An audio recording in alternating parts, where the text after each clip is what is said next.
It's bright and early right here on Channels Television. I'm sure where you are, if you're in Nigeria, welcome to the Morning Brief. I'm Jeffrey Ozongo. We hope that wherever you are, your weekend was filled with bright sparks, and it's set to get even brighter. Welcome to the program that makes it just that. I am Bukola Koka. Congratulations to Nigeria. Well, through Senegal. Good morning and welcome to the show. I'm Kayode Okikulu. I feel a total sense of justice. Absolutely delighted to what played out yesterday. Nothing to take away from the Moroccan team for what they've done, built their system, their league, and you cannot take away the beautiful football that Morocco plays. But because of how, what they call confirmation bias, as for how the entirety of the AFCON has gone, looking like it's always about ensuring that the host nation wins AFCON. So whatever is being done on the field of play is being seen from a very biased angle. But at the end of the day, it was very clear as to what happened against Nigeria between Morocco, Kalbi, Brahim Diaz, Igamani. All of those gentlemen are supposed to have been carded in that particular match. But hey, it's football. While it happened yesterday, I'm happy, guys, that the embarrassment that was coming to African football did not eventually happen. It would have been that Senegal had walked out of a final of an African football because they were like, okay, if you want to give them the cup, just take and give them the cup. But at the end of the day, we're happy. Well, there are so many people that can look at it. I believe that was a foul to a large extent. But there's something about timing and sentiment and momentum of a game that you allow, given the importance of the hour, so that it looks like, okay, you won fair and square. But because of that bias of when it comes to host nations, especially with Morocco in this particular tournament, whether it was a right or wrong call, nobody wants to listen. But for me, I just feel a good sense of justice, nothing to take away from the Moroccan team. But Senegal, thank you. And thank you, Sadio Mane, for stepping up to protect the game, for respecting the game, for being able to rally your guys. And maybe this is justice for your maturity. That's all I have to say. Well, bronze looks like gold to me for starters, and that's why I'm in green today. Okay. Congratulations to the Super Eagles of Nigeria. They eventually got bronze for Nigeria. They won that match against Egypt, albeit on penalties. For the Senegal and Morocco match, I knew that the commentary that will come through today will be that this is vindication for the officiating that, you know, we complained and bellyached so much about last week on the program. And, you know, commentary also coming through is that the Senegalese team demonstrated awesome maturity by how they managed, you know, the game on Saturday over the weekend.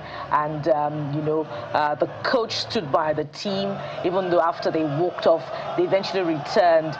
And, of course, all was well that ended well. But, Jeffrey, the management is something that we should talk about yet again, you know, with, you know, fans trying to get onto the pitch, security, and all of that. It's not about, you know, a victory for West African football alone. We should look at it holistically about how this looks for African football, because whether we like it or not, it was played on African soil.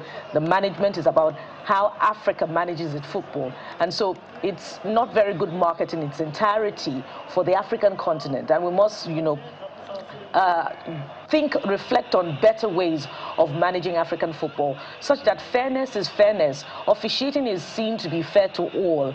And, you know, it doesn't have to work out in a way, as you said, Jeffrey, earlier on, that the host nation must win a match. So for me, the embarrassment is for the entire continent itself, not just for one part of Africa, because, you know, justice eventually came for West Africa. And so football must be managed in a better way subsequently.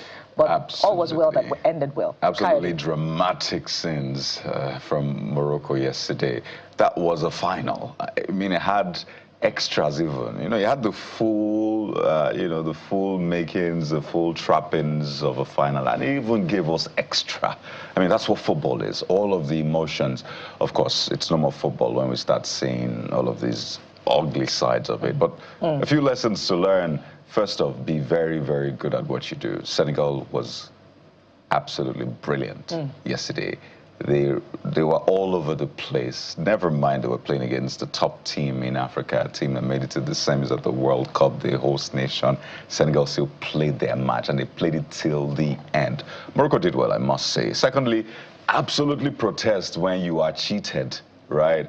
Enough is enough of being cheated, and you say, okay, let me just be quiet, except you're expressly told, maybe from the spirit, or that is your strategy. But if you're cheated, absolutely speak up.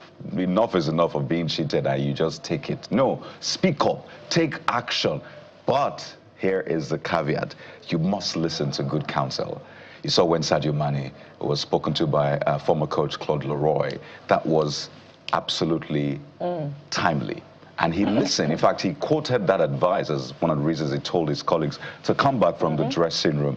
And of course, never stop playing the game. There are lots of lessons from yesterday's match. I don't know what CAF is going to do about that attempted walkout by the players. But let's find out from our very own Austin Okon-Akpan, who joins us live from Morocco. Austin, what a night yesterday. It's good to see you in one piece. I don't know if you changed your jersey to Morocco jersey, but speak to us about what we saw last night, Austin. You were there. Spotted greetings to you, Kayode, Bukola, Jeffrey. Good to be with you guys on the morning brief. What a night of football. Wow. So yesterday I concluded that football is crazy. Like, it's so crazy. If you don't have the heart for football, please stay off. Who misses a penalty in the 90th minute? And with everything that the fans did, the fans needed just 3 hours, 3 minutes of their own moment. And when they found out that the penalty had missed, they went back straight into that mood of supporting their team, singing and dancing. Yeah, you were right. I was sitting right there at the Prince Moulay Abdallah Stadium, and I was saying to myself, if Morocco don't win, how are we going to get out of this stadium? I thought I could go out, just do a bit of fans reporting. I don't know. I said, no, just stay at the mixed zone. And you guys thought you saw drama? This one is small. During the post-match conference, the Senegalese coach, Papetel, came out for his briefing, and then the Moroccan fans started booing him. He was there with his daughter. They booed him till he left, and so that conference was cancelled. But it didn't just end there. Moroccan journalists and Senegalese journalists started their own fight. Kayode, it was crazy. I was like, what's going on? Why does football command this much emotions, passion? You know, because it took just a moment of, you know, you are right there at the stadium, your eyes trying to catch where the news is coming from. And I'm like, what's going on? The Senegalese fans have already taken over, you know, that section where they were, and then they started, you know, fighting the officials, causing so much trouble. The bench, they were also having that seat right there. Allowed the referee go and check the video assistant referee to know what's going on. They were all sorts, Coyote. But in the end, we're glad that the eventual winner came out. The one that people believe deserves to win it, you know, won it. But what a crazy night of football. Shameful scenes, disgraceful, embarrassing, not what Africa should represent. Remember the last time I was on this show, guys, I was charging the Confederation of Africa Football, and people just started coming for me online. And I'm like, look, the game is going beyond kicking it on the pitch. Do a lot for fans' education, kill the win at all costs, and ensure that we have balanced officiating. We suffered it against Morocco in the semi-finals. I want to say the referee in the final did his bit. He tried. It was a lot better than Ghanaian referee, than Elie, but you can tell that he was under so much pressure. Coyote, there's no way you'll be inside that Prince Moulay Abdallah Stadium that you will not have nerves. Even as a normal spectator, the noise, you see those Moroccans, the way they are shouting, screaming. I tweeted that noise can open the ears of a deaf man. Crazy. not just crazy, Austin, embarrassing. You know, there were reports about the concerns for safety of the Senegalese team even ahead of this match. Let's talk about what the responsibility of AFCON should be, you know, going forward in terms of perhaps maybe psychological preparation ahead for all stakeholders involved in match preparations, particularly with critical matches like, you know, the finals and semi-finals of AFCON matches, you know, such that we can have better African representation going forward in crucial, you know, tournaments like this? So I've come to realize that you cannot take away mind games and antics from football, Bukola. There's just so much tied to it. But then again, it's important we highlight responsible leadership for Africa's football. And that's why I keep saying it's not a win at all costs, because in our world of sports, we understand that it is soft power and that it has the power to transform lives, to unite persons, countries, in fact, the world, you know. But these days, people are beginning to put politics into it, and that's why it is struggling. I agree with you. You know, when Senegal protested that they were not going to train at that Mohamed X Stadium, it was the same thing I was saying, that why did Nigeria train there? They have robotic cameras there. They have CCTV all over. They can just sit in one room recording all your tactical sessions. Nigeria trained them, trained right there to play Morocco. Senegal said, no way, we're not. They protested. They came out strong, you know. This is what I keep saying, that as a country, we must have proper representation in not just CAF, but world football, that someone that is respected, that when our voice, you know, is heard, they'll say, no, we can't mess around with them. So Senegal knew what was going on, and they said, we're not going to allow this. I think what they did was they just watched what happens to Nigeria, and they said they're not going to let it happen. They had something good going for them. They played all their matches in Tangier. I still don't know how CAF did that, which was a big advantage for them.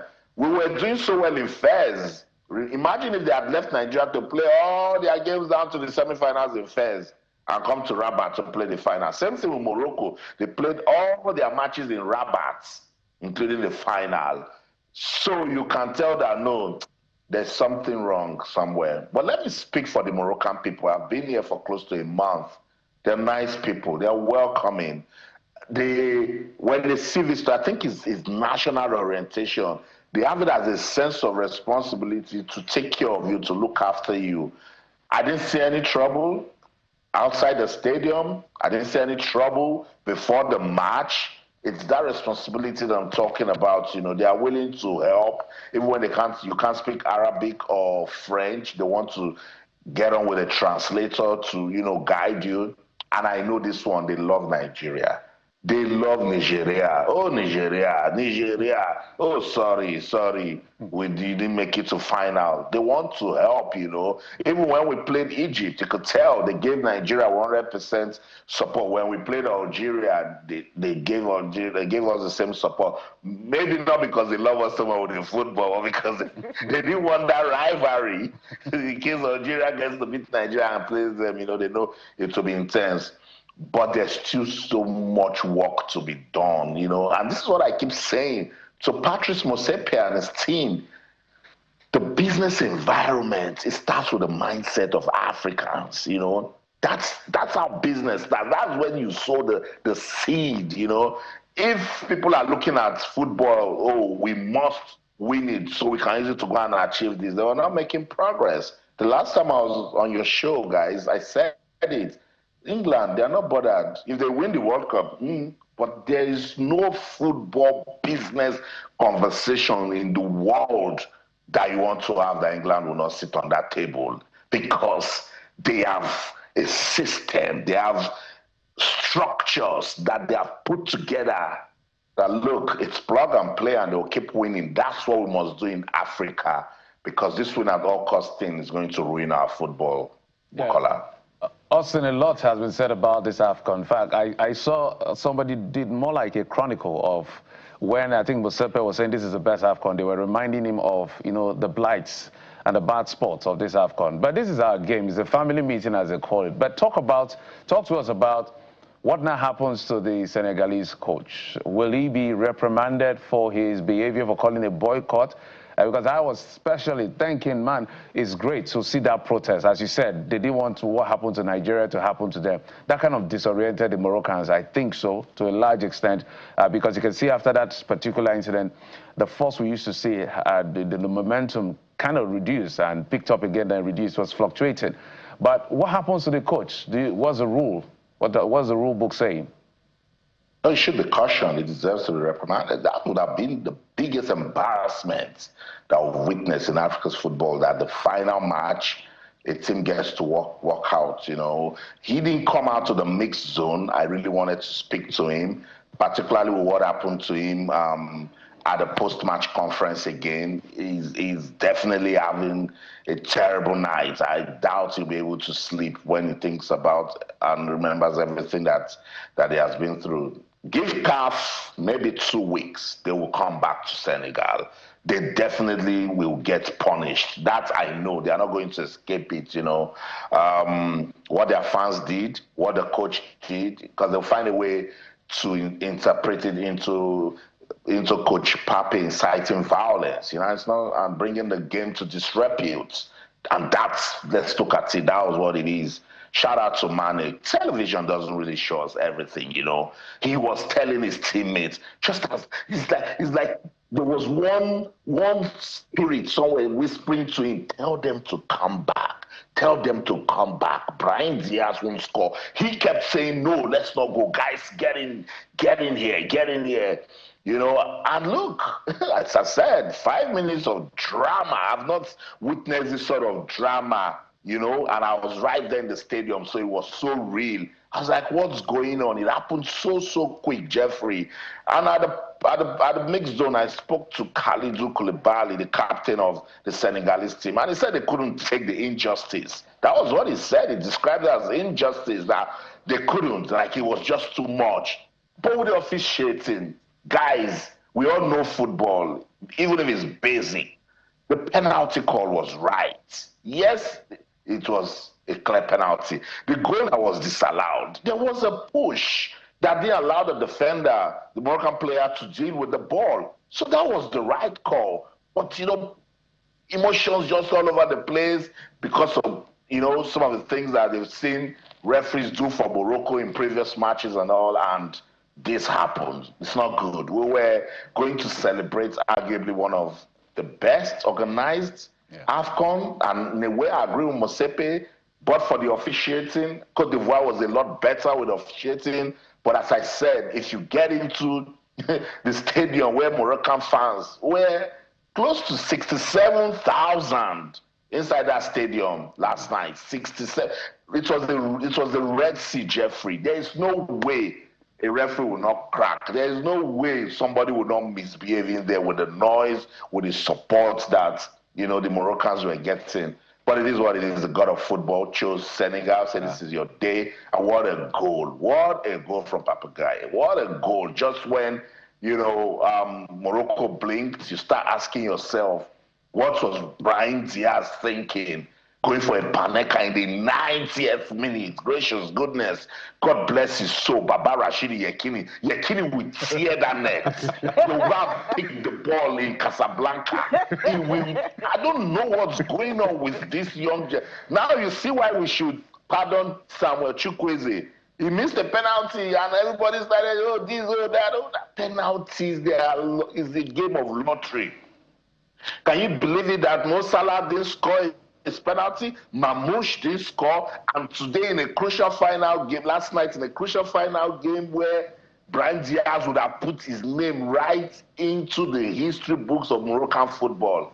He played an incredible, it's like my grandmother kicked it. It's unbelievable. We need some Moroccans inside that stadium when he missed that penalty. It was heartbreak all over. I mean, Panenka at that point, and you know, videos emerged again. Mendy's not new to Panenka. He happened against, you know, Man City when he was in Chelsea. So it was almost like, what I love, he just stayed and grabbed the ball. But Austin, we have to thank you for this coverage, it's been a very intense competition, and you've been there, very dependable. I'm curious, though, what is it with Moroccans and goalkeepers' towels? I'm very curious. It happened with Nwabali. It happened with Mendy. Are they keeping like the towels as some sort of trophy? Quickly, Austin, we have about 10 seconds. You know, it's all this voodoo talk that when they are playing West Africans, there are things we put in our towels that when they bring it, you know, they rub something on it and put it at the back of the goalpost. Nonsense, you know. So I just don't get it. They did it to Nwabali. They wanted to do it to the Senegalese. They already picked 2 of Mendy's towel, and it was one of the players in the reserve that saw what was happening. I said, no way. You see all sorts of drama they gave to us, but I'm sure they will go back now and think about it. That was senseless, it was stupid, you know. If you play a team that is good, if you like put everything, it makes me remember when we were growing up, and say Nigeria played India, and when they shoot the shot, goalkeeper Emmanuel Okpala, we see the ball will turn into a lion, and then nothing will happen with all those things. I don't understand who brings those football stories. I don't know who spoke to the Moroccans and said, look, when these West Africans come to town, they will bring some sort of voodoo with their towel. Let's go for it. It's crazy, but hey, at the end of the day, I think football won. We saw beautiful football, and we will talk about it for so many years to come. Absolutely. Austin, so see you at Pamoja 2027, Uganda, Kenya, Tanzania. We'll see how that plays out. Wish you the very best, Austin. Stay safe, okay? Keep that Morocco jersey on all the way until you leave Morocco, and have a great day. Thank you, Kyle. Thank you, guys. Jeffrey. Absolutely. Quite an engaging conversation with Austin. I remember Rashidi Yekini, for instance. We know where Rashidi will play the ball, but we can guarantee you will not catch the ball. Panenka doesn't work at those crucial moments. But hey, shout out to Senegal, shout out to Morocco for giving us a great tournament. We now move on. Let's bring you back to Lagos from Rabat. Mr. Dayo Akintobi joins us. He's a journalist helping us to make sense of what the papers are saying. Mr. Akintobi, thank you so much for coming on the program. Thank God it's Monday. Good morning, Nigeria. Did you have time to look at what played out at the weekend, from Nigeria's bronze medal to the finals and the drama? We all followed it with rigid attention. We watched it all to the last minute yesterday. Very interesting tournament, and congratulations to Senegal. Fantastic. So let's get to the dailies, guys. Let's begin with... I think we should begin with the Vanguard newspaper. This Nigeria, I understand, this Nigeria is where we'll get started from. This Nigeria leads with misdiagnosis, negligence, fuel silent deaths in hospitals. That's according to a report. From forgotten surgical tools to fatal anesthesia errors, survivors demand accountability as failures expose weak oversight. So the Chimamanda Adichie's son, the family of Chimamanda Adichie, from what has happened, has exposed a lot of things. This has been happening for many years, and people say it happens around the world, but it looks like in our case, sometimes it's quite peculiar. What do you make of it, Mr. Akintobi? There was a report recently. I mean, of course, our hearts go out to the Chimamanda family on their loss. There was a report recently about some forceps forgotten inside a surgical patient, and that story came out right shortly after the Chimamanda story. And ultimately, of course, sepsis, infection developed because, you know, a foreign object is left inside a human cavity. There's supposed to be some sort of tracking methodology whereby after surgery is done, they're supposed to be able to account for every single implement or tool that was used. Usually, after the surgeon is done, he will end up telling somebody, okay, clean up or close up, and the main team will depart. But in more advanced climes, there's an accountability protocol whereby even if the attending surgeon has left, all of the instruments that were used have a register, and they are checked and confirmed that each and every one is accounted for after the surgery. But that's not to say that errors don't happen. Wherever human beings are involved, there's always a possibility for error. But we seem to have made error a science in Nigeria, whereby it's not the exception now, it's the rule. And it simply speaks to a lackadaisical approach to oversight and regulation. it's business as usual.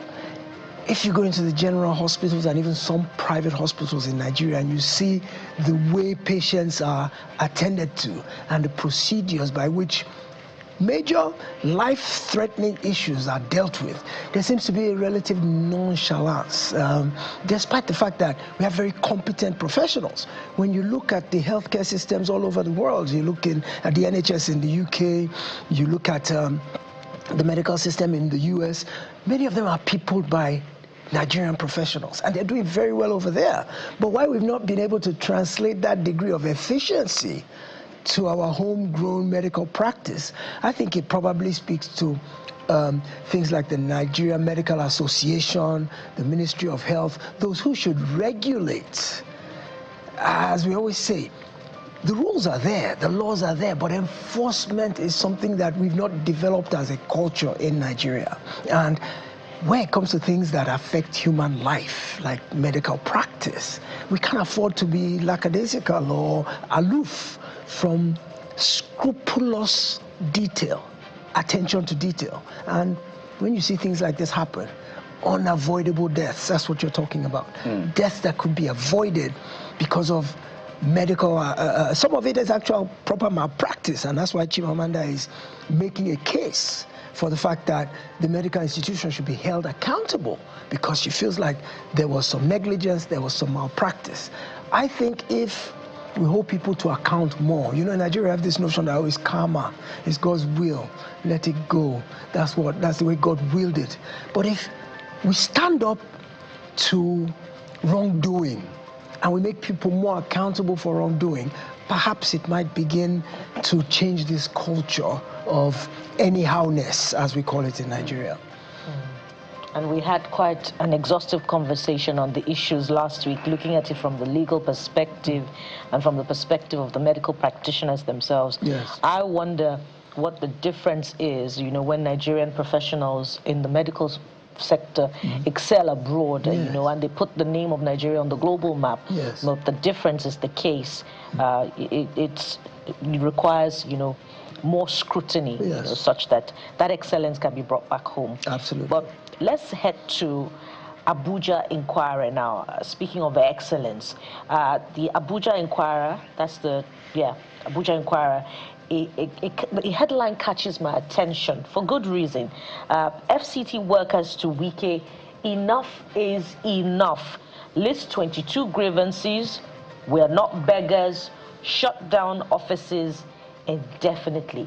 Now, as far as the FCT is concerned, everyone sings the praises of the FCT minister for transforming the federal capital. Many people who haven't been to the FCT in a long while after visiting, they come singing the praise of the minister. But it appears as if that excellence has not been transported to, the management of the human resource itself in the ministry. What are your thoughts on what exactly is happening? Well, yes, there's great kudos being given to the minister for the infrastructural renewal of Abuja. That's not to say that Abuja was decrepit to begin with. Let's not forget, it's always been a model city. However, yes, there have been some lapses over the years, but generally Abuja has been clean, it's been neat, it's had good freeways and good roads, good road network. Maybe transportation was a bit poor. But we can't take it away from the minister that he has actually made some achievements. However, for the people who are actually running the ministry, because he being a political appointee at the top, what he does is dictate strategy and generally determines what he wants to achieve and gives people the job to go do it. So if the people that are actually pulling the levers and getting the job done are airing misgivings and grievances to a level of 22 different points of dissatisfaction, then there's a problem. So you begin to ask that the achievements that are being championed or trumpeted, are they superficial? If the very people who are driving the reform are saying we're dissatisfied, because is it possible that they're not getting paid well, they're not getting remunerated, power is being abused over them, their emoluments are not paid on time? If you have a demoralized workforce, it's not possible for them to perform at optimum levels. So there's a dichotomy here. There's a disconnect between the development we're seeing on the surface and the reality on the ground. If the body is cancerous, the head itself will also, to some extent, be compromised by that disease that's eating the body up. Perhaps some of this is deriving from the fact that the FCT minister is distracted. Perhaps the attention he should be paying to his workforce, much of it is being diverted in other directions that really are out of his purview, and he shouldn't even concern himself with. If he were 100% focused on the FCT, not only would he be commissioning projects, which I think that's all a whole lot of hoopla over nothing, because to me, the lowest common denominator of any administrator is to build roads and bridges. What is the major achievement in the fact that you built a road in 2026 when other countries are dealing with AI, coding, artificial intelligence, climate change? We are beating our chests about building a road, things that have been available since the 1800s. They've been building roads. What's the big deal about building a road or constructing a bridge? I think it's overhyped. So what the real development should be is not actually happening here. We're just making a whole lot of fluff over nothing. So I would like the minister to kind of stay out of rivers for now. He's done with rivers. He did his 8 years. He's moved on. He's now got a major portfolio.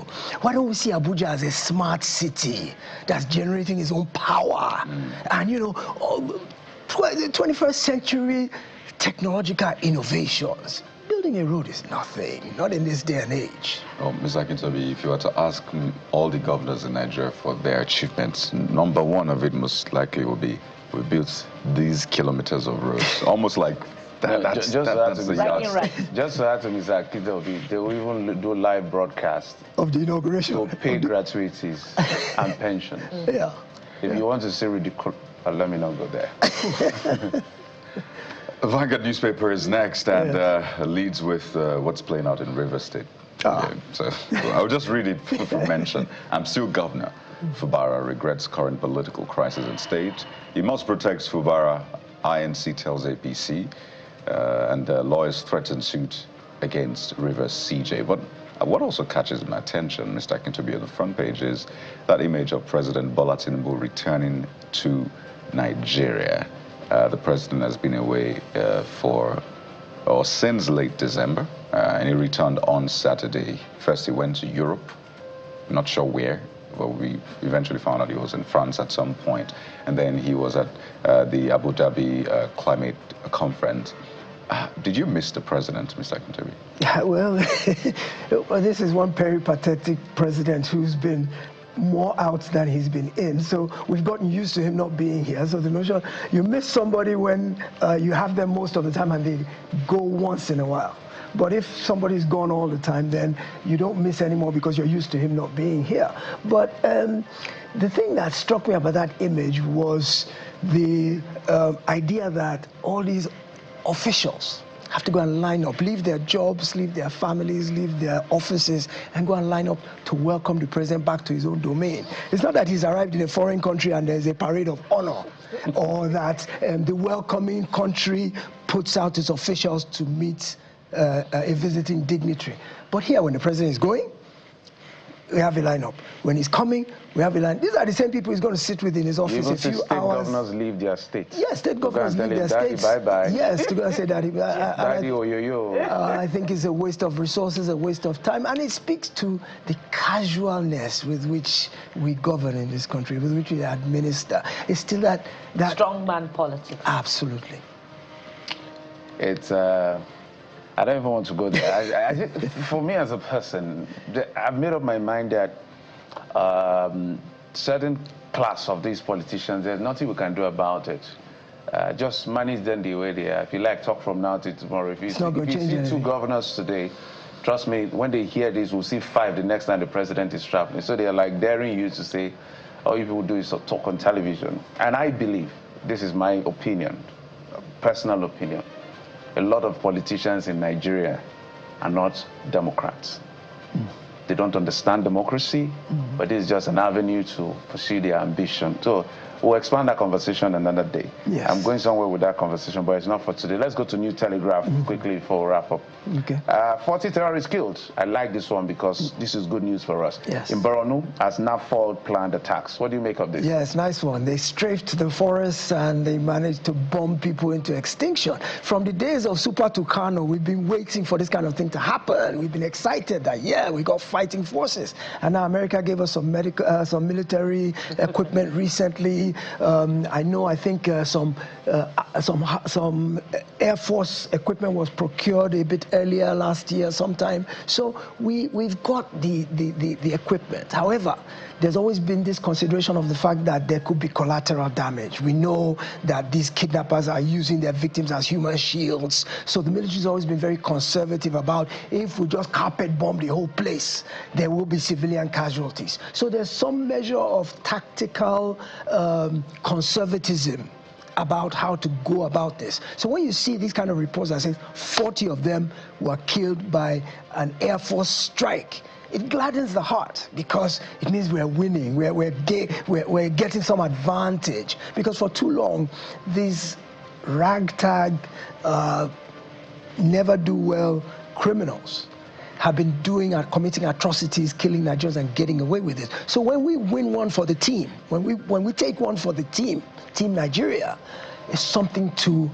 renew our hope for tomorrow in terms of this war. So this is very good news. I'm happy about this. Let's see more. Let's encourage our military that whatever it takes. We were talking the other day, you asked me, and that was a trick question, but you put me on the spot. You said, how much do I think a Nigerian military person needs to be paid on a regular basis, monthly, annually, to be able to do his duties properly? I think encouragement of the military is key. Fantastic. So our military, thank you. The other day we celebrated Armed Forces Remembrance.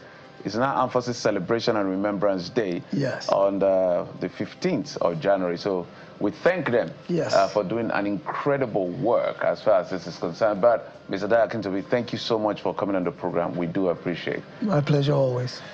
All right, we'll take a quick break. And when we come back, we'll get to the very first conversation. And sorry, we're not done with sports. We've talked the play. Now I want to talk about the policy. Shehu Diko joins us in just a moment. Stay with us. Welcome back. It's still the Morning Brief right here on Channels Television, and we continue with our conversation. We're not done with football, as Jeffrey said earlier, and the chairman of the Nigeria Sports Commission, Mr. Shehu Diko, joins us now on the program. Mr. Diko, good morning, sir. Thank you for joining us on the show. Thank you very much. Good morning. It's my pleasure always. First of all, congratulations to us. And before we begin to look at the entirety of AFCON itself, is bronze as good as gold for Nigeria? And what's it like in the camp of the Super Eagles? Well, you know, there was a year, many years ago, where I think it was 2002, where they talk about the golden bronze.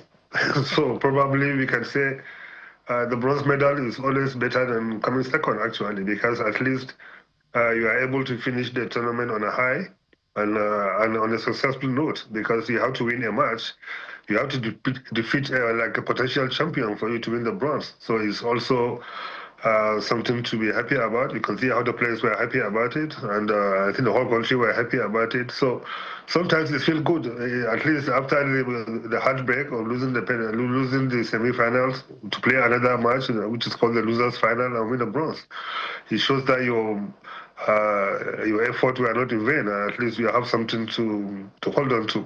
Hardly anybody celebrate the second, the losers in the final, but the bronze medal is another game altogether. It's another final. So it's, at the end of the day, it's validated that the team did what they have to do, the country did what they have to do, and we finish on a winning note. Because the four teams that were in the semi-finals are all potential champions, and in this case, they are actually the best team in the tournament. So we're happy about it, I think. Brilliant. That's compensation. But let's go to the finals of yesterday now, and we've had quite a lot to say about it. For some, it's the most chaotic final in any AFCON seen in recent years.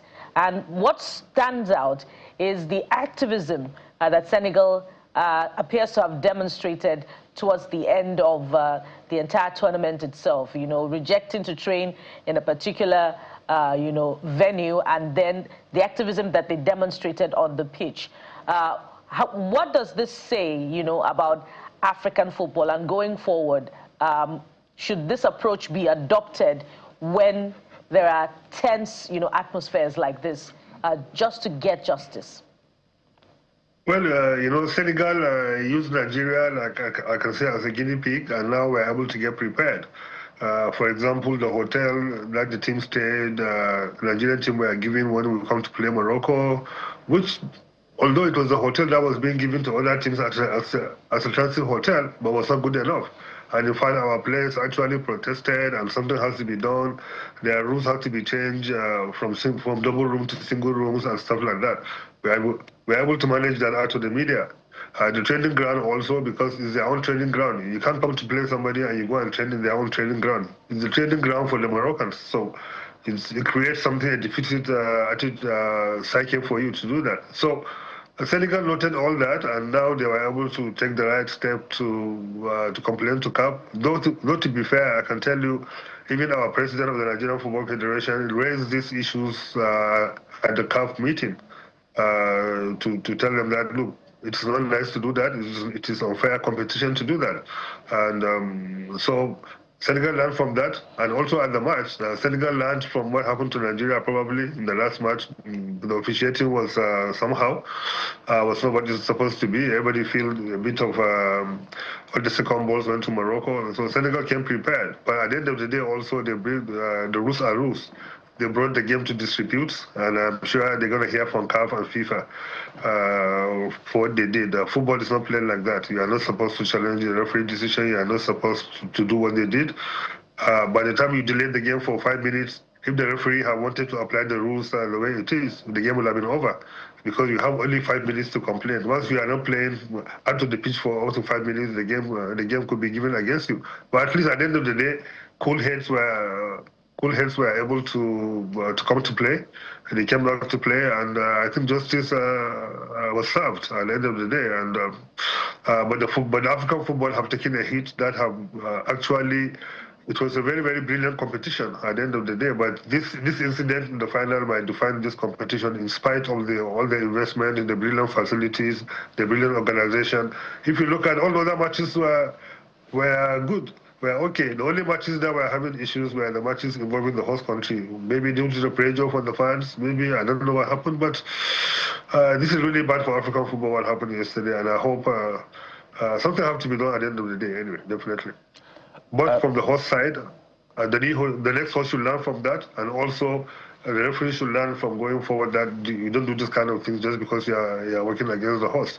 And I must confess, the last tournament in Cote d'Ivoire was very brilliant. People were even saying that the VAR in the Premier League and Europe should come and learn the VAR in the VAR in Africa, because they were spot on. There was nothing like this at the last tournament.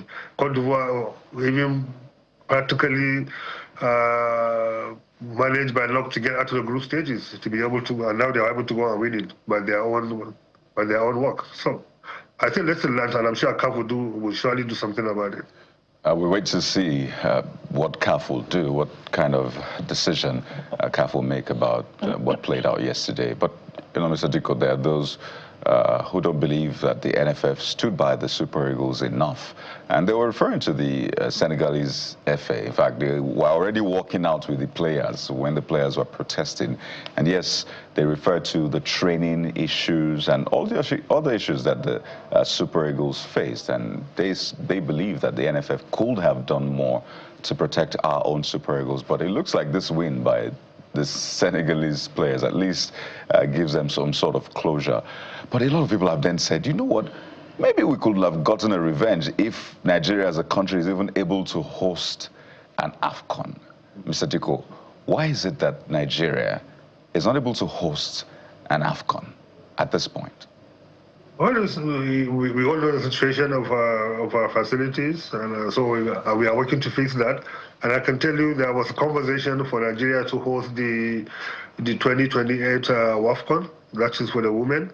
And also, we also had a conversation already. We're having the conversation to see whether we can pitch in for 2031, the AFCON. Before that, it was moved to 4 years. So probably 2032. It's all part of the vision and the objectives. And I'm sure at some point we will do that.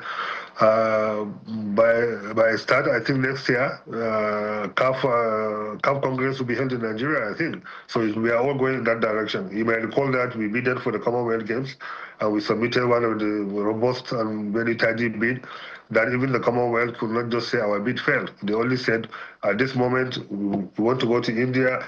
Can you continue to have a conversation to come and take 2034? So that conversation is still in play. So we are part of the vision we have for the RINS agenda we are trying to observe is we should be able to host as many international competitions as we can. Though yes, we have hosted so many of this competition for the lower some other sports, but for the big sports like the football, which require a certain number of stadiums and everything, we are working. If you follow what we are doing, we are working to fix. To get our stadiums back on track and get them to work so that we can be able at any moment to host any competition that we can host. Definitely in the near future, we'll be hosting competitions. And we look forward to it, but as it stands right now, how many football fields in Nigeria or stadia are up to standard? And I'm talking international standard. If you could give us a figure, is it 10? Is it 2? No, but let me tell you, in Africa, no country has a separate of stadia like Nigeria have at the moment. We have stadia almost everywhere in the country, but the issue now is about fixing them and maintaining them to meet the standards. Abuja and Akwa Ibom are already up to speed. They understand that. Abuja just need to have a new pitch, which is being put in place. Then, we have Kaduna, we have Ibadan, we have Enugu, we have Lagos, Bauchi, and even the new ones now in Port Harcourt. Now the governor is already rebuilding the Yakubu Gowon Stadium in Kaduna, Ahmadu Bello Stadium. In Ibadan, we are about to start rebuilding with the state government the Obafemi Awolowo Stadium. Lagos is about to be handed to the private sector. The process is already concluded, so that they can fix it back. Bayelsa are building a new stadium that is brilliant to do that. So nowhere you go in Africa now you can see the spread of stadia. But the issue now we have to make sure that not just about fixing them for the moment. They have to be fixed in a sustainable manner, in a sustainable way, that at any point in time will be ready. It's part of the reason why we are playing with the idea to create the National Sports Infrastructure Development or Management Board, which should be like an agency under the Sport Commission that will be just in charge of ensuring that all our stadia are in place. They certify all the stadia. They keep following up, make sure the maintenance is okay and everything is good. So we have to just go back to ground zero to do that. But recall, Nigeria have hosted several FIFA tournaments before, but the issue is about after the tournament, what next? So we have to put a sustainability plan for all our stadia to make sure that not just fixing them, which we can do because we have they can always be fixed, but after you fix them, what is that? And you can't get them to work the way you want them to work until also we fix our domestic league to ensure that all the stadia are used week in, week out. To get it done like that. So we are all working on that, and at the end of the day, our vision, we said we want to start to at least we have one stadium on each zone of the country that is good enough to host any competition. Even if you go as far as Taraba, you go to Adamawa, you go to Katsina, they have massive stadia that need just little tune-up to be able to comply to the requirements that is needed. So probably when we set up that board, they'll be so busy to make sure that all those stadiums are in play. If you go to Plateau, they have one of the best stadium designs ever. I've been there forever, if we fix it. So we can practically, in a couple of years, if we are able to get it right the way we want to do it, we might end up having 20, 25, 30 stadia across the country that are all in play to host any other competition that is available to host. Mr. let's talk about lessons from both Rabat and Morocco. Two things I would like you to speak to. First, will this be the last time we will hear issues around bonuses being paid or not being paid? I think the simple approach, in my view, if we can get an escrow account where we understand this competition doesn't just happen, they are planned. So if there was an escrow account where some of these monies are paid into, so that the bureaucracy that brings some of the embarrassment that we get to feel more like a rite of passage every other time will be sorted out. So talk to us about the plan to make sure that we don't hear anything about bonus issues again whether it's for the girls or for the guys. Then the second part is there's a lot to learn from Morocco. Grassroots football, with the greatest sense of respect and thank yous to the boys who are doing their bit to put Nigeria in the world map. But the most heroic days of our football, the 1990s and the early 2000s, if you see those guys were picked up from the grassroots, what is happening to grassroots football, which is a guarantee for sustainability? Well, to start with the bonus issue, I can tell you it's not an issue of bonus not being paid. It's better we put it in the right context. It's about delayed payment, probably, on the eyes of the players, because the bonus will always be paid. But the players at times are not patient enough to wait for them for the bonus, for the process to be concluded, for them to be paid. Like in this instance, in this tournament, the players knew from day one, even before they start the tournament, the money has been approved and it's being processed, and they were definitely going to be paid. But at some point they were impatient, but not even the player. I didn't see any player coming out to say, oh, we are not being paid, this, that. It's normally the pressure that comes with the family and friends around the players during tournament. Everybody wants to go to the players and collect money and stuff like that. And the players are like, look, we can't bring money from our account to come and be servicing people when we are in camp. These players normally give out this money, most of this money is out when they were in camp. I can tell you most of them. Because the pressure is too much. So, yes, as I explained in my last outing, there's already a process that's being put in place, even before the issue that happened in Morocco happened with the delayed, with the complaint over the delayed payments, that the president has approved that once the budget is passed and all the sports money are budgeted, put in the budget, should be put aside and bring out. But that's the first step. Even if you bring this money out, if you don't change the process, because what happened the last time, for example, if you look at it, neither the fault of the NFF, neither the fault of the Commission, neither the fault of the Ministry of Finance or CBN. It's a process. The monies were in the CBN. But if the players insist they have to get dollars, for example, which means the CBN have to do a complicated process of taking the Naira, trying to source the dollars, convert it to Naira, and then trying to also transfer the dollars to the different accounts of the players, some foreign accounts, some domestic accounts. Some will get in time, some will not get in time. So these things that have to be changed for the players, probably they have to understand the timing of the payments. For example, I know some countries only paid bonuses after the tournaments. Hardly any country is paying bonuses as you, and like match by match during tournament. They wait after the tournament, the money is there, they calculate what you have earned, and then you are paid.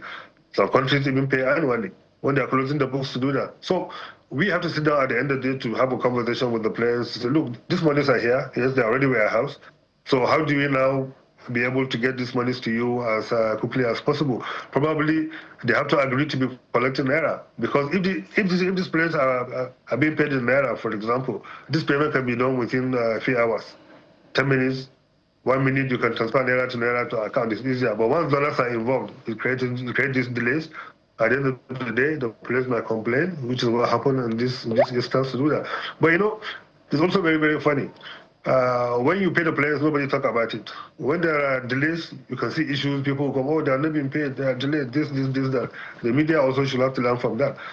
We played the match against Morocco. The players did so well. They lost the match, but there was a promise to give them $500,000 if they win the match.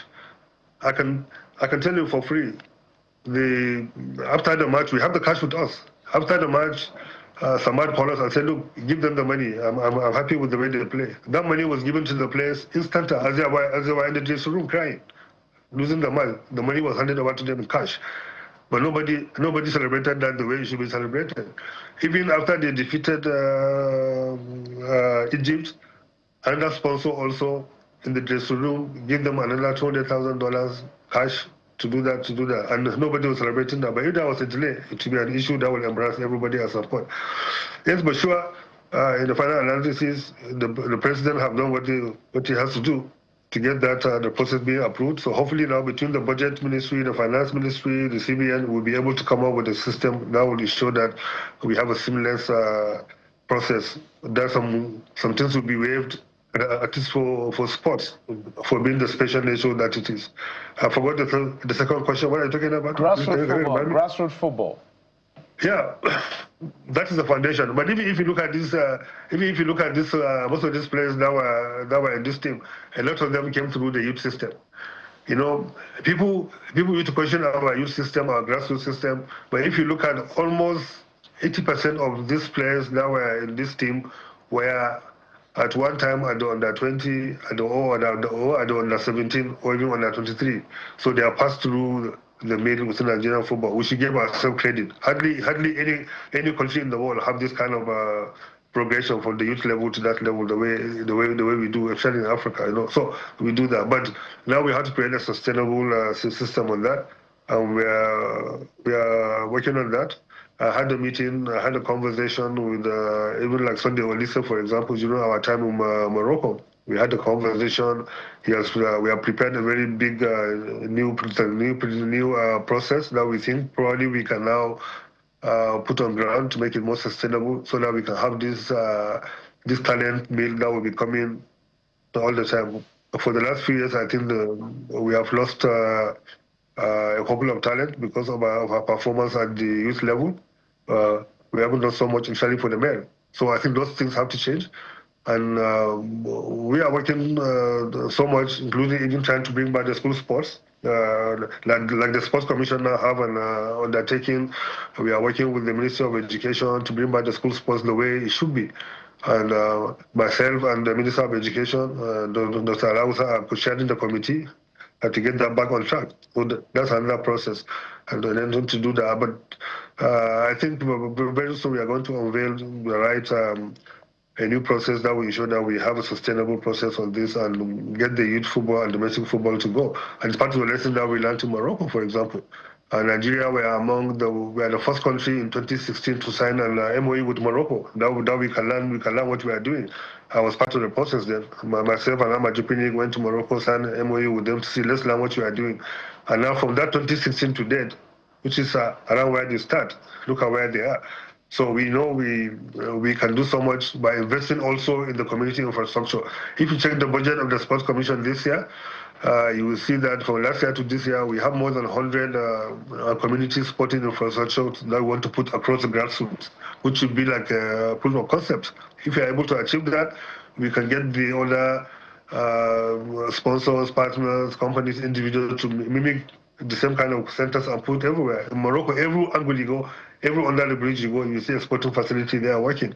So it's part of what we want to also do across here, so that we can have a sustainable system. The talent are just so much, 200 million people plus.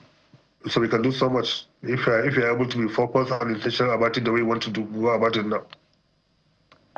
Talk to us a bit more about that sustainability plan for sports infrastructure in the country, because most of the stadia are now more appropriately used for political rallies rather than active sports for, grassroots, sporting events. There are less and less sporting events taking place in Nigerian stadia across the country. For instance, I'm just looking at, a bit of news item about the lack of maintenance in some of the sporting facilities in Lagos. So what partnership does the Commission have with ministries of sports to ensure maintenance in those sports infrastructure across the country, such that they can now be more, deployed for use, and perhaps, Nigeria could host another continental tournament?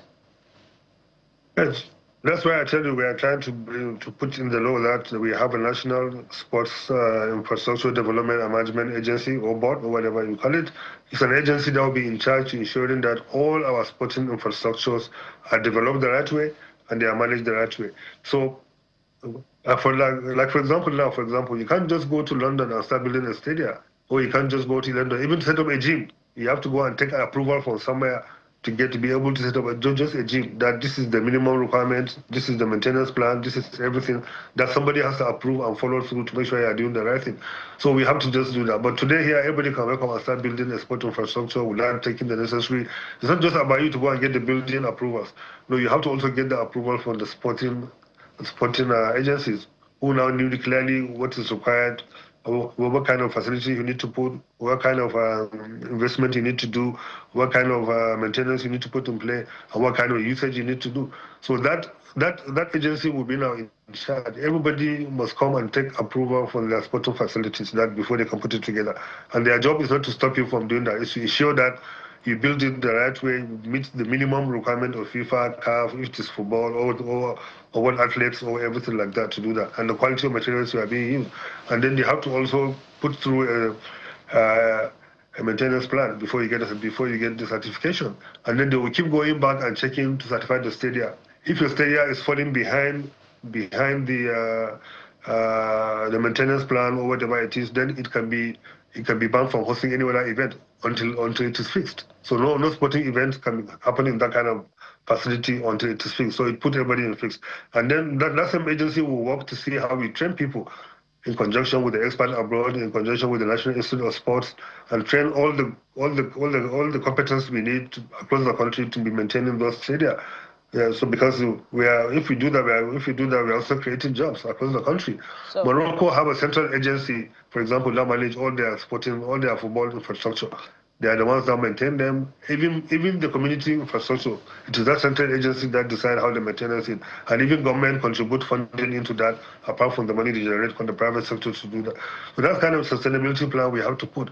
Because we can go and build a very gigantic stadium with the stands and everything, but it might not meet the requirement. You might not put the doping room the right way. You might not put the media room the right way. You might not put the VVIP the right way. You might not put the dressing room the right way. But you have a pitch and you have a huge stand of 40, 50,000.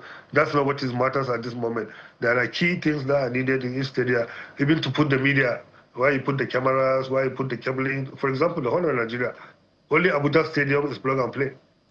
That have all the cabling and everything already embedded in the construction. Even the Uyo Stadium that we all like, they failed to do that. If you are going to cover a match in Uyo today, you have to go and create the camera stand. You have to go and lay the cables for the particular match. So all these things need to be eliminated so that we can see the best stadium we had. I had to hold meeting in Morocco with some of the people that built the stadium in Morocco, because, for example, the stadium they played yesterday was built under 2 years.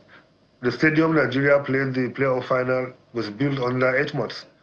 So we have to learn from those issues and see what we are doing. And if you follow what we have been doing, you see we're already taking the right step on that.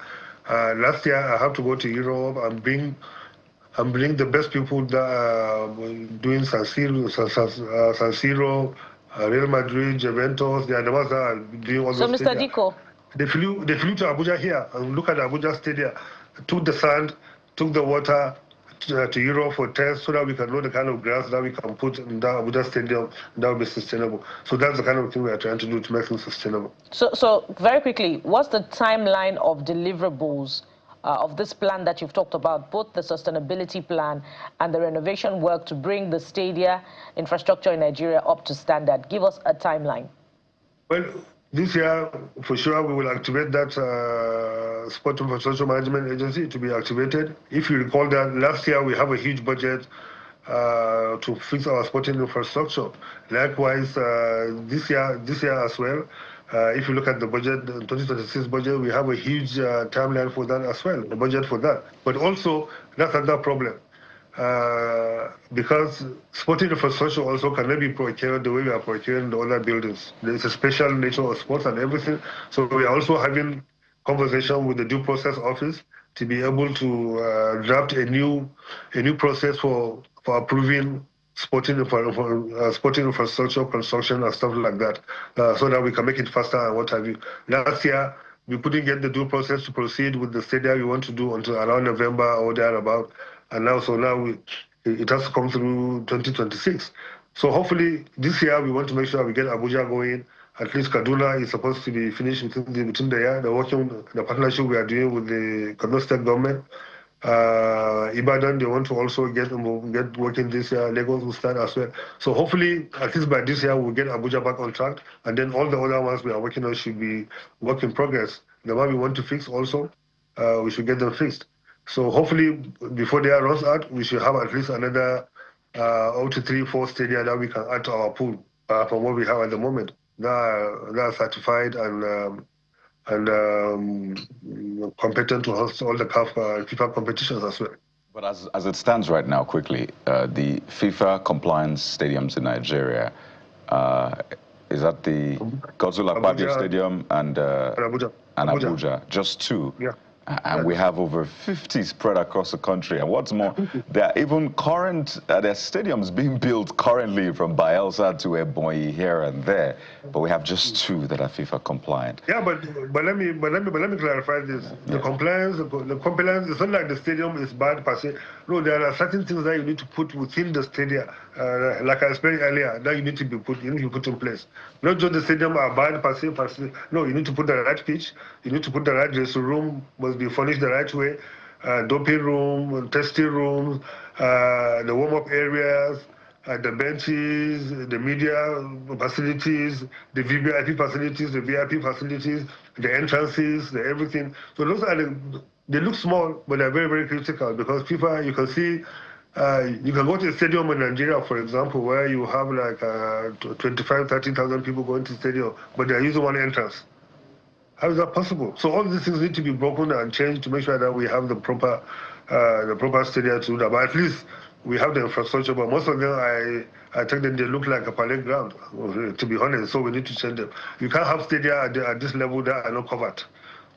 Nobody wants to take his son or child to go to stadium under the sun and stuff like that to do that. So we all have to work to do that. And I can tell you, I've received a lot of commitment from the state governments, from Plateau to Koyi to Katsina to Kano, all the governors from... I had a conversation with Fubara on the plane. And the moment he went back to the state, he started now demolishing Yakubu Gowon Stadium to fix it the right way. So all the governors are working on that. Even Lagos State government, for example, are willing to come to play into the national stadium to do that. So with the way we are going, very soon all this deficit will be corrected, and we will be in play that we have the best stadiums that we can be proud of. All right. And so in the next quarter, we're going to have you back on the program and hold you by your word on the deliverables of this sustainability plan with a check on how a good number of stadia, across the country are doing. So we must anchor at this point, and thank you very much for coming on the program. We've been talking with the chairman of the Nigeria Sports Commission, Mr. Shehu Dikwu. Thank you for your time on the program. Thank you very much. I appreciate being here always. All right, from here, we'll take a moment. When we return, it'll be time to discuss another very important subject, the contract for laundering Nigeria's image abroad. Is it misplaced priority or something apt in the light of the current circumstances, especially when you consider the state of U.S.-Nigeria relations? Stay with us for this next one. We'll be right back. Welcome back to the program. Last week, got a lot of people talking about the lobbying contract to the tune of $9 million, essentially to help clear the air on what Nigeria is really doing in terms of security and protecting Christians across the country. But a lot of people did the computation. $9 million, 12 billion naira. Come on. They looked at it and said, is it that money that could be put to good use back home? And also, they imagine that what needs to be done more by the government is ensure better security. As they say, evidence always trounces whatever argument that is out there. So this morning, we're taking a look at the issues and how it also feeds into global politics. Trump about Greenland, Europe coming in and his threats to Europe, Europe speaking back. It's a mess, really, when you look at it. So let's help you basically walk through what exactly is going on in Nigeria and on the global stage. We're joined on the program by Dr. Brian Reuben, International Business Development Consultant, is Executive Chairman of the 16th Council UK, joins us virtually. Dr. Reuben, good morning and welcome to the program. Good morning. Thank you for having me. Well, it's good to have you, Dr. Reuben. Let's get to the heart of the matter, the lobbying contract. It's interesting how things work in the U.S. A lot of things are not hidden. So for a lot of people, they found out from the U.S. and then news trickled in to Nigeria that a certain contract had been given, consummated in December, about mid-December, to sort of launder Nigeria's image before the U.S. And there's been a lot of controversy about it. For you, when you weigh the pros and cons, the cost of it, the opportunity cost right, and the possible impacts. Add to that the editorial or the investigation by the New York Times about what the U.S. government relied on to actually authorize the strikes in Nigeria. What do you make of it, particularly weighing all of these factors, Dr. Ruben? Well, thank you for having me. So what we're seeing here is not a scandal. It's a signal, rather. The Nigerian government is responding to the reality of external perception in Washington, and it is beginning to shape real policy talks. Sanctions, security cooperation, and even military posture. That concern is legitimate. But the issue is not whether Nigeria should engage with the United States. Engagement is unavoidable, actually. The issue is how serious states engages under pressure, in this case, Nigeria.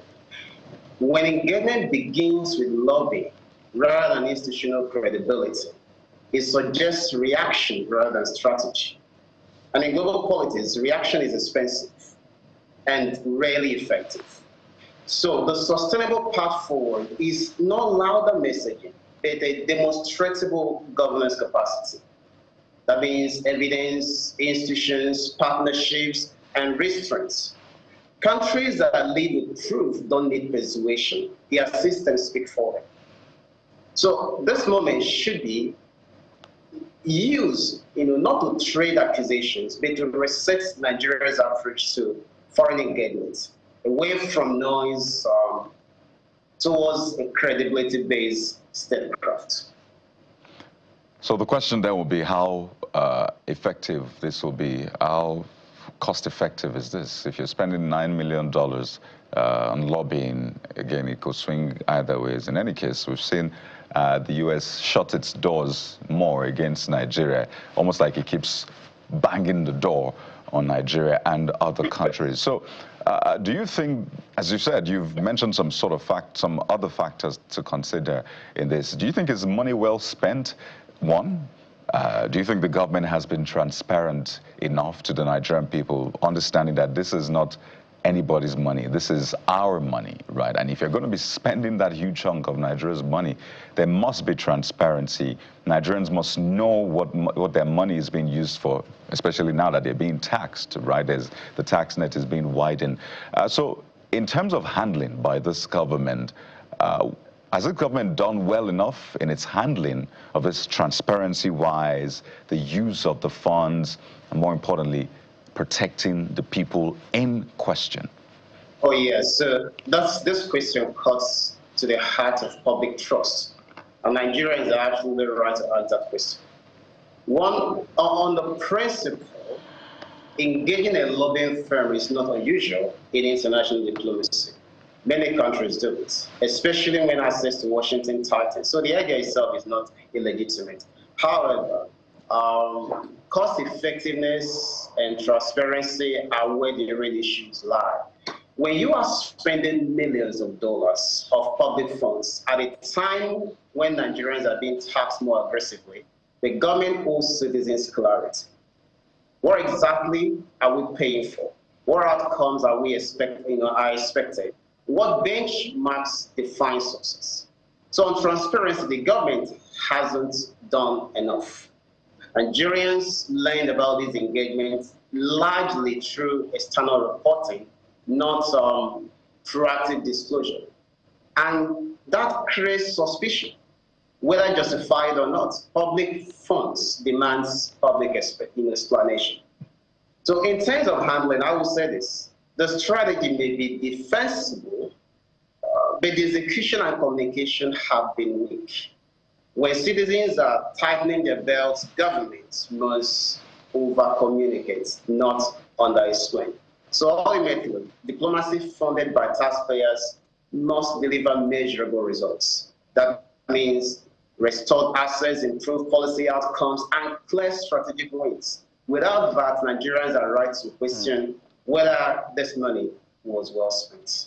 So let's talk about the deed has been done. I know that from the document that is all over the place, The money's initial $4.5 million was received from the federal government on the 12th of December, 6-month retainer repayment. Now, let me read out some of the scope of the services provided to ask my questions. Consultant services, which is one of the scope. Consultant shall assist the Nigerian government through Asta Legal in communicating its actions to protect Nigerian Christian communities and maintain U.S. support in countering West African jihadist groups and other destabilizing elements. The other part that is of interest to all of us is also the consultant reporting of deliverables, which has to do to provide periodic reports to the clients on all public affairs, government relations, and advocacy services performed under this act.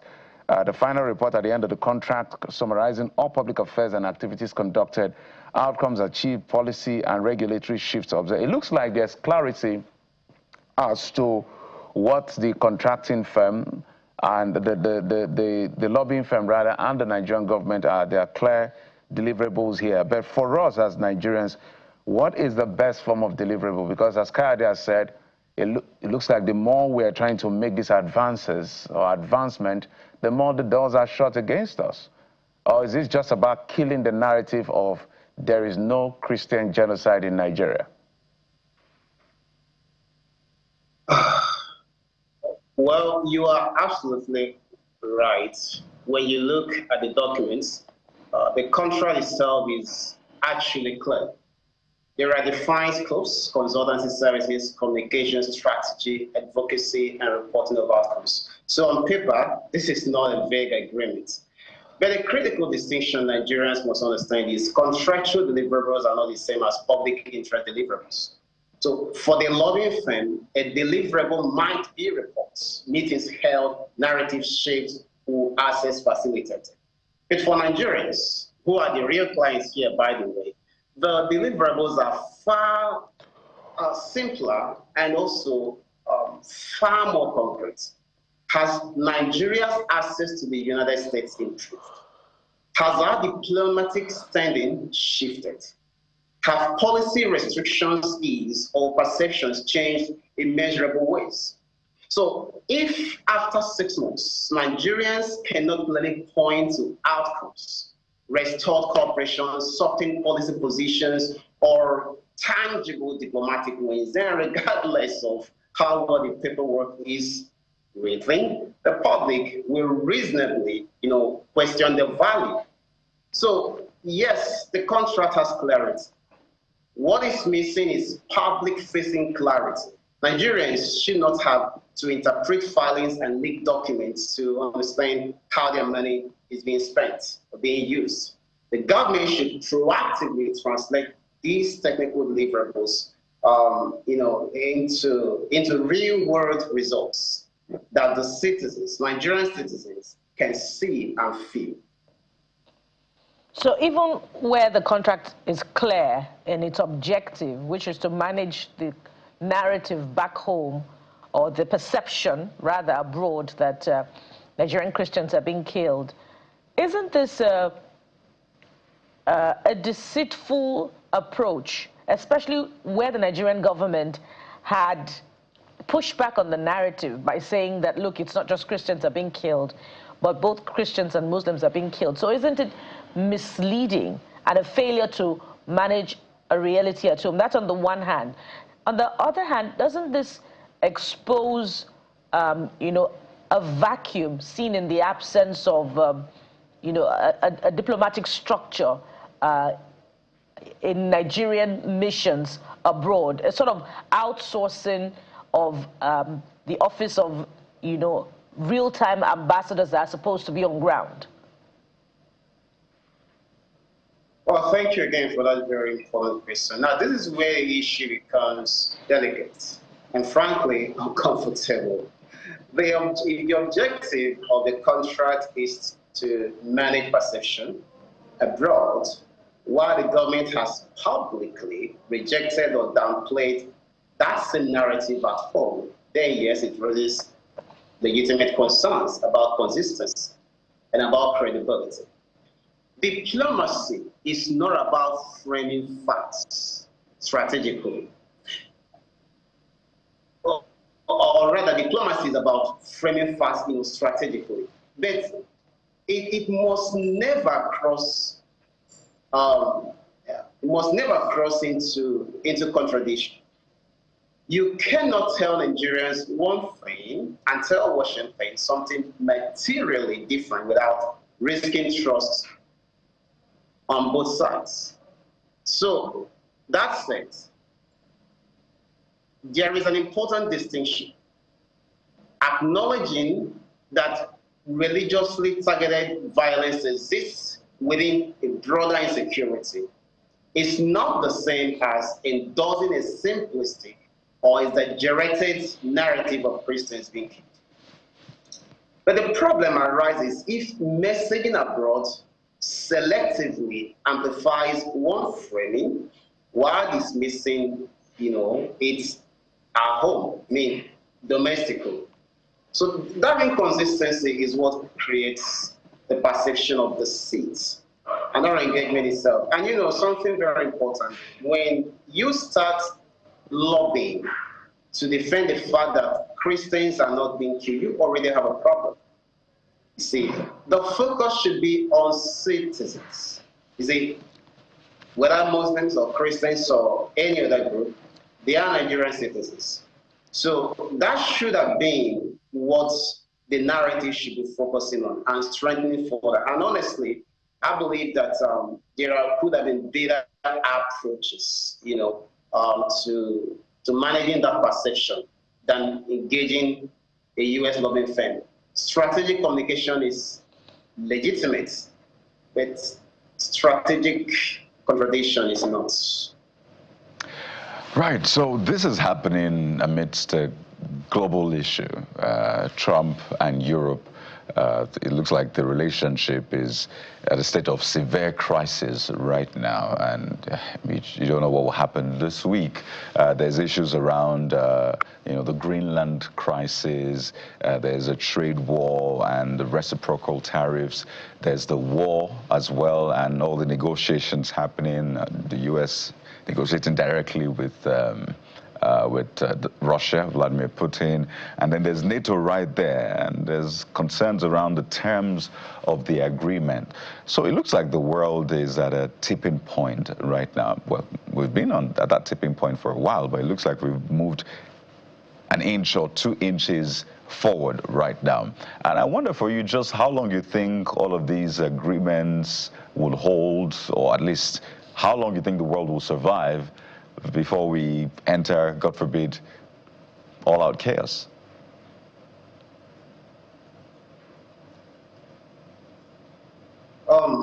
Thank you. That's, again, a very disturbing situation. And I think that what we are seeing is not a collapse of a global order.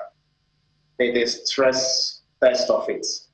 And you're right, Greenland trade wars, NATO tensions, the US-Russia back channels, all of it happening at once gives a sense of a tipping point. But the truth is, the world has been operating at this age for some time. What's changed, is that the pressure is no longer subtle. Is visible, and it's unapologetic, okay? But the key thing is the key thing to understand is this. Agreements don't collapse overnight. They fray, they stretch, and then they adapt. NATO will not disappear this week. Trade regimes won't implode tomorrow. But the assumptions that held them together for decades are being clearly renegotiated in real time. Now, how long can this hold? As long as the institutions are just faster than the shocks hitting them. These are shocks hitting the institutions. But the danger is not even conflict. The real danger is miscalculation. So I wouldn't say the world is about to break. I would say we are moving from a rule-based comfort zone into power-managed reality. It's the countries that stay flexible, credible, and strategically disciplined will survive this phase. Those that cling to old assumptions without adapting will struggle.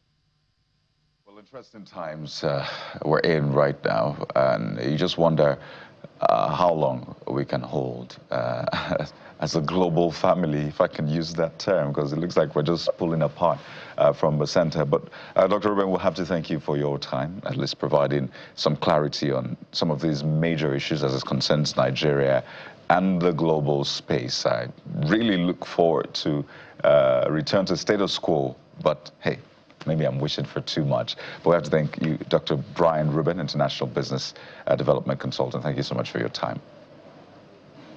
Thank you. We'll take a moment now after digesting all of those issues around Nigeria and the global space, and we'll talk politics right here on The Morning Brief. Stay with us. Welcome back. The election season is about to kick in. Seriously, I'm talking about all of it. First off, we'll start with the area council elections in February, which is just a month from now in the FCT. And then we'll move on to the elections that are off-cycle, Ekiti and Osun state elections. And then the big one, which is the general election. Now there has been alignment and realignment. Horse trading will begin pretty soon. So this year is practically a year for loads of campaign, political hot air as much as possible. Well, we're beginning to weigh into all of these conversations as far as it's concerned. And one of the things we're looking at, the concerns around one-party state. But if you're a true Democrat, you want every party to survive as far as democracy is concerned. I'm particularly pleased with the messaging that we're seeing from perhaps the ADC with their spokesperson in terms of how they are holding the government to account. So, for instance, the ADC is asking government about the MOU signed with the United States government about the 2.1 billion naira financial commitment to help our health sector in terms of faith-based framing. For me, that's how to hold government to account. Come and explain yourself what you mean. And then we can go to the PDP. The spokesperson as well, just doing a statement and doing graphic explanation as to what they're asking for. So we're seeing some movement. But all of these parties have their own challenges. Let me bring in our guest, who is a politician, a member of the House of Representatives, who represents Lavon Mokwa Edati Federal Constituency in the House of Reps, Honorable Joshua Ghana. Honorable, thank you so much for coming on the program.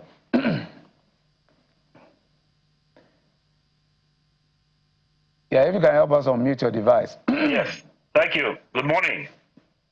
It's my pleasure to be here. It's a pleasure to have you, and Happy New Year to you.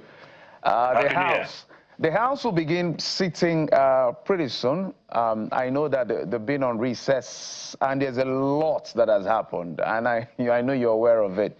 I'm spoiled for choice, in the words of Bukola, as to where to start from. But perhaps let me start with what is of greater importance to Nigerians before we talk of core politics, and that is the Electoral Act amendment. One of the things we're expected to see is in February or March, we're supposed to see the timetable of INEC coming out, and that is because for now we're still working with the Electoral Act 2022 because there's been this talk around ensuring that post-election litigation ends before people are inaugurated into office. Whether that's going to be a reality in this dispensation, we do not know. But walk us through what you know. I don't know whether you're in that committee. What you know is the progress made so far as Electoral Act amendment is concerned and what Nigerians should expect before we come to talk about what's been playing out in politics. Okay, thank you. Before we rose for the recess, we sat at plenary to debate on all the issues that were before us presented by the chairman of the Electoral Committee. They had done a lot of work, and that was presented to all members, and we went through everything line by line, made corrections, and so it's going into its final form before passage. We hope that the current ruling party, led by the sitting president, will assent to it in promise to Nigerians for the changes that Nigerians want to see before the next electoral rounds coming up next year in February. For we in the opposition party, we do not trust that they will do that. So we're watching closely. As we resume, we will follow up the issues with them, and we see that there will be issues that will come up that will make that bill to drag, and some of those issues will not be addressed because we feel the ruling party has it in its interest to still use the former electoral act to get their second term before they pass this new one against 2031. That's my personal suspicion. I might be wrong, and I hope they prove me wrong. I'm not speaking for all opposition parties, but I'm from the PDP. And in my personal opinion, I do not see them passing it and getting it signed by Mr. President for it to be the effective act that will run 2027 elections. I seriously doubt they're doing it. If there's time, we'll get back to the Electoral Act Amendment Bill and talk a bit more expansively about the other items on it. But let me quickly get this one through about the tax reform laws that have already kicked in and still causing ripples among Nigerians.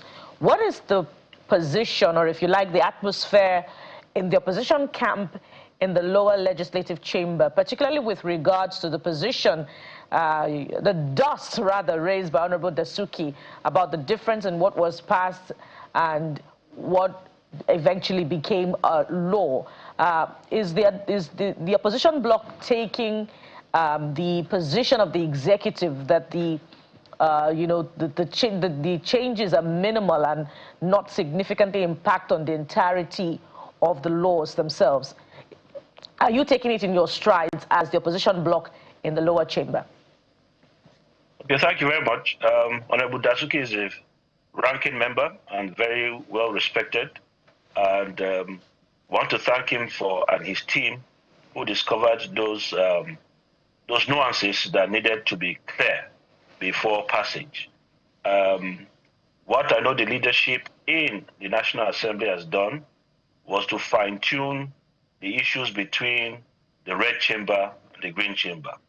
So the perfected one, which we are currently going through now, or we're going through, remember, there's already an investigative committee that was set up by Mr. Speaker to look at all the issues that were raised by Honorable Dasuki on behalf of the opposition members in Parliament.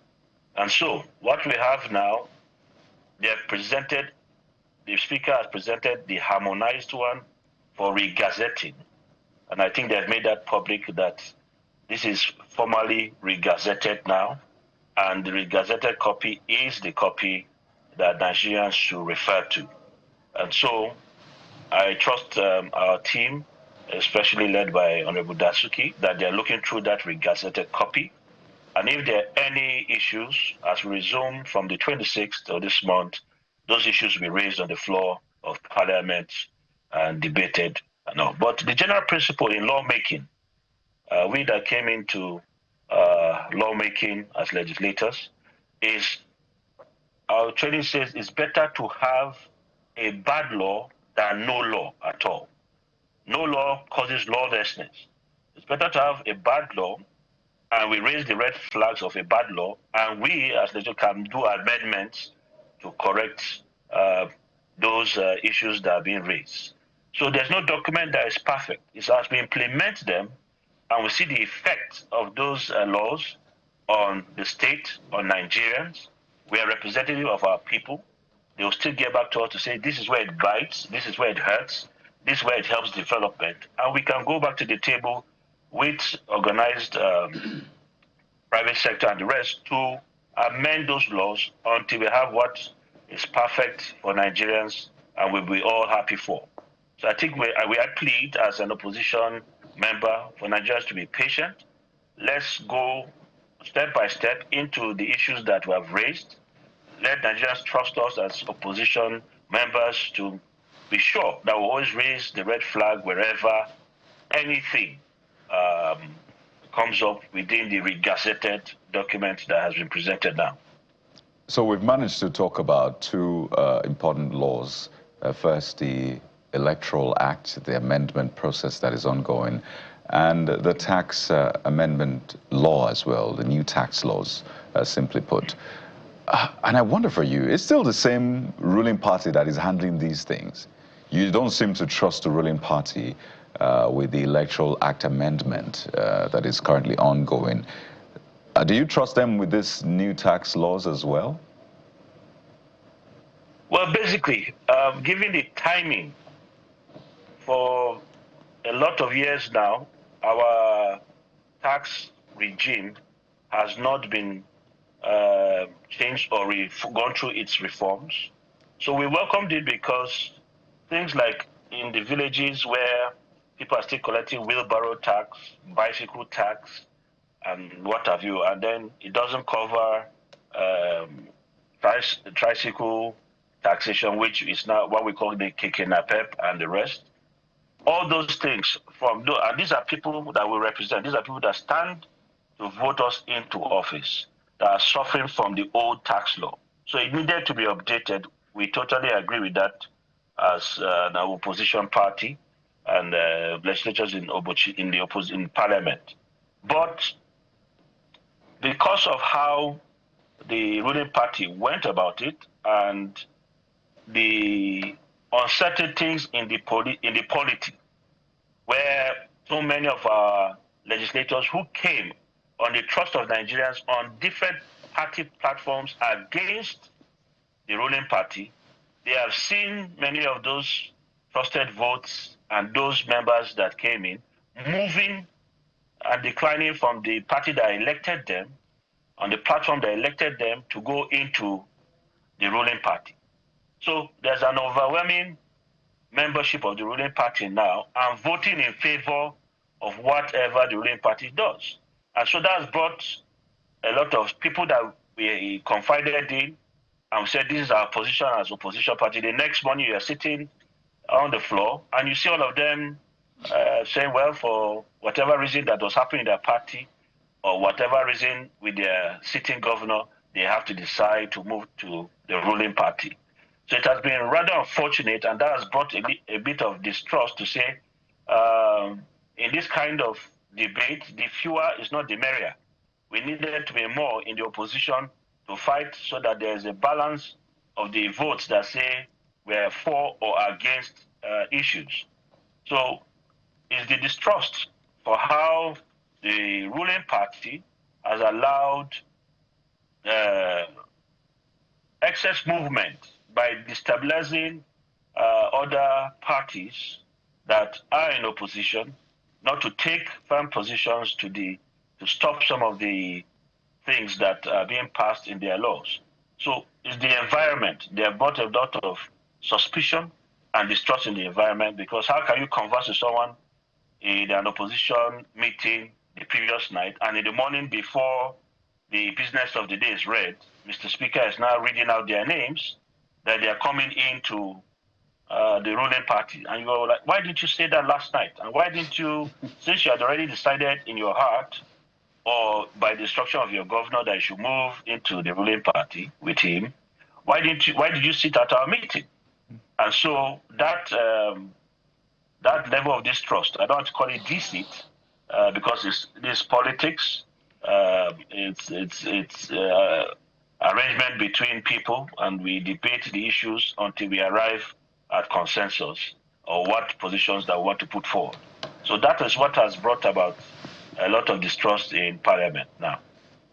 Honorable, for me, self-preservation and subservience to power is the driving force for most Nigerian politicians, and I'll continue to say, and I'd like to be challenged, that we don't have a political party. Yes, we thought PDP was that strong, but if after these few elections, PDP is almost, 4 governors now, we're hoping it survives. The APC, they're in power, so they will look strong. Until they leave power, we now know whether they are strong. But let's talk about what will happen in 4 days. There has been an application for stay in the Federal High Court before Justice Abdul Malik on the issue of access to the Secretariat, because there was a suit on November 21 by the Ayanwu-led group to say none of, excuse me, the other group should not have access to the Secretariat. So as I speak now, no group has access to that Secretariat. And the bigger concern here is to the effect that if things continue like this, the chances of the People's Democratic Party to be able to field candidates will be under a lot of concern. Does that bother you? What do you want to see in the coming days? Yeah, certainly it bothers me. What has happened in our democratic experience is saddening. To see that a party loyalty, a platform that gave you the opportunity to come and serve in office, you are ready to jettison it at little confrontation to move to another party for comfort. In my own opinion and in my training, that is a bad precedence for a leader, someone who says, I'm in leadership, I'm here to stand for people. The trust on which I came into office is on the electoral votes of Nigerians and citizens who elected you to go on that party's platform to go and defend their votes and defend their trust. So you are breaking trust, you are breaking the principle of leadership, and it's a question mark for me, and I really want to watch to see how all this ends. Whether some of us who are resolute that true leadership means that that leader stays in the party. If you are trying to solve Nigerians' problems for over 200 million people, and yet you cannot sit down to solve your political party's problem with less than how many million people, then people should say, no, those kind of leaders cannot be trusted with power. They will always move to a comfort zone when they get elected into office. We have to face the issues here. It's not about leaving the party, going to another party. We were internally in those other parties. Some of them are not happy that people are coming in, and they're going also. The ADC has that experience. They have their internal crisis now. Some have gone to court. Others in the same with Labour Party and other ones. And we have seen that even in NNPP with the Kano issue. So there's nowhere that is safe or free from this attitude. Legality will never take over legitimacy anywhere in the world. Being a legitimate party is stronger than going to courts to get legality to get you out of the way or into your own way.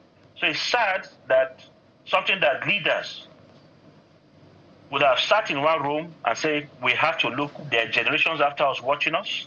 We have to look like people who can take over government and solve Nigeria's problems. And that example starts with us solving our problems internally in our party. It's not by leaving it and going to a comfort zone. So I'm really sad that in my day, people I highly respected and looked up to will see this kind of problems in PDP and choose to go away. I asked myself, how can I be a sitting governor, a chief executive of a state, and I leave the party that got me into office because of enmity or misunderstanding with another person, or a problem that seemingly wants to threaten your re-election? Look, Nigerians are there. If they just trusted you, I came on a platform of PDP when the ruling party was in rulership under Buhari at the national and in my state with an APC governor, and the person I defeated was APC. The people's resolve is that is this young man that they know, they like and trust, let's elect him. They were not mad when they saw that there are other candidates from the ruling party that they could have elected. And they chose me. How will I betray that trust as a leader? I'd rather stand my ground, face and resolve the problem in my party. And they said, of a truth, this man has leadership qualities. He did move. He got the party back on ground, and we have moved on. That is the quality of a true leader. So I'm not pointing fingers at anyone to abuse. I'm a politician. if at the end of this issue, like I said, these are issues that should have been solved politically, not legally. So if the legal patterns that we do not trust, the legitimate patterns that we know is when people discuss, agree, disagree, come to a consensus and say, guys, let's go together as a front. We can solve these other issues when we take over office, and there'll be space to put those who are aggrieved, those who feel left out, into other positions so that we can collectively help Nigerians to move forward. Rather than doing that, going to another party to be safe. So are you there because you are the best person in yourself? Did you get elected in yourself? No. So I'm watching to see those that have betrayed the trust of Nigerians, that they came on opposition parties from the ruling party, to see how they fare in the next election round.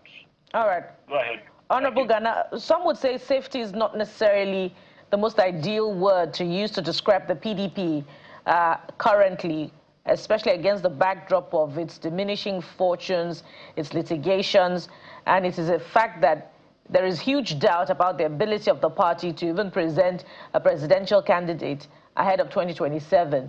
So would you endorse a move by your party to align with other parties? Very close to mention now would be the ADC, especially with key members of your party who have now moved to the ADC. So would that be an ideal option ahead of 2027? All right. We can never predict political outcomes in the future.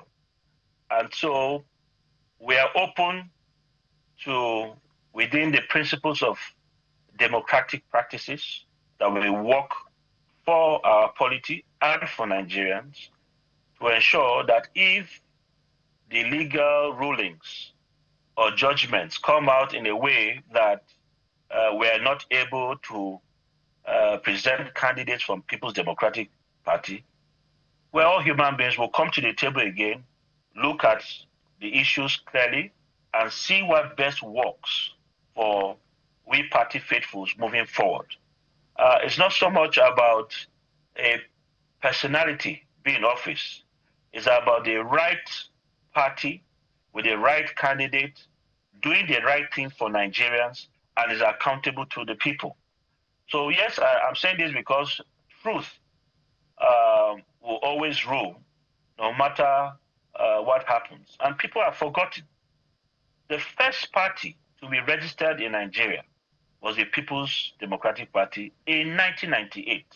We were the first licensee because even under the military rule, these politicians came together, start as G18, G34, that metamorphosed when the late UN Secretary General Kofi Annan came to say, we have seen people struggle, we have given the Nigerian federal government under Abdul Salam a certain amount of time, go and form your party and all that. And with that, the whole local government, we won landslide as a party, and we have grown over the years. So that we are going through this challenge is a test of our leadership and resolve to know that we're the oldest political party and platform in Nigeria, and we can do better than what people are seeing.